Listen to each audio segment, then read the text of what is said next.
xabag maxaa lagu dhahaa luqadda ingiliishiga xabag midda geedka xabag yes wax xabag luqadda ingiliishiga waxaa loo yaqaanaa wax xabagta geedka oo qadda lagu darin jiray waxaa loo yaqaanaa wax okay dhukay ayaa lagaa rabaa dhukayga dhegta gala maxaa ku dhahaa luqadda ingiliishiga yes earwax dhukayga dhegta gala waxaa loo yaqaana ingiliish ahaan earwax okay labalabayn inaad arrin kala labaysid maxaa lahaa luqadda ingiliishiga ma baxdaa iska joogtaa ma guursataa gabadhan iska dhaaftaa okay labalabayn yes waxaa loo yaqaanaa waiver labalabayn luqadda ingiliishiga waxaa loo yaqaanaa waiver ayaa loo yaqaanaa labalabayn okay waxaa la iska rabaa hir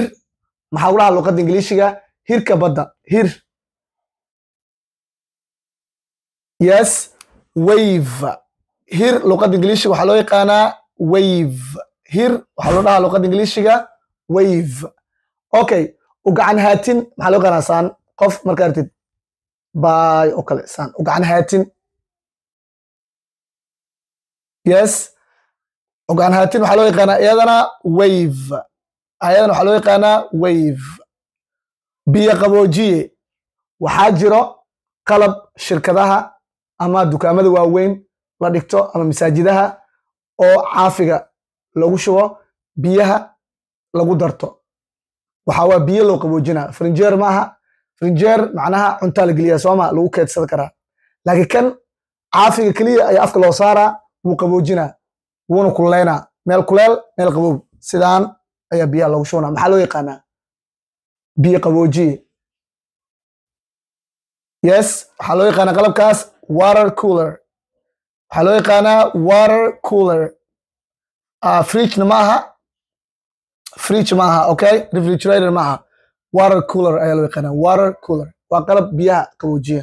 oo xafiisyada la dhigto okay biyo dhac meel biyaha ay ka soo hoobtaan maxaa loo yaqaanaa luqadda ingiliishiga sida buur kurkeeda oo kale biyo dhac sida isha baydhabo oo kale okay biyaha meel ay ka soo daadegtaan maxaa loo yaqaanaa okay waterfall waxaa loo yaqaanaa biyo dhac waterfall ayaa loo yaqaanaa anaga hadda waterfall hal meel ay ku taallaa soomaali baydhabo ay ku taallaa waterfall okay bastoolad biyo ciiddii waxaa jirta bastoolad biyo oo biyo lagu shubnaayo oo ciyaalku baashaalaan bastoolada biyaha maxaa loo yaqaanaa yes water gun ayaa loo yaqaanaa bastoolada biyaha waxaa loo yaqaanaa water gun ayaa loo yaqaanaa water gun qare maxaa ku dhaha luqadda ingiliishiga qare ama xabxab yes watermelon qare waxaa loo yaqaanaa watermelon ayaa loo yaqaanaa qaraha ama xabxabka su-aasha ku weydiinaya waxay tahay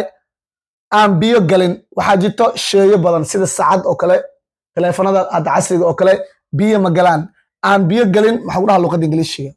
aan biyo galin maxaa lagu dhahaa luqadda ingiliishiga waa erey ku soo qor commenti qofkii ugu horeeyana biin ayaa saari doonaa waxaan filayaa inaad ka hesheen erayadan fadlan haddaan ugu cusubtaana soo faalogaray maxaa yeele dhiirigelinaya noo tahay sidoo kale haddaad ka heshay cashirkan 3 asxaabtaada la wadaag oo luqadda ingiliishiga danaynayso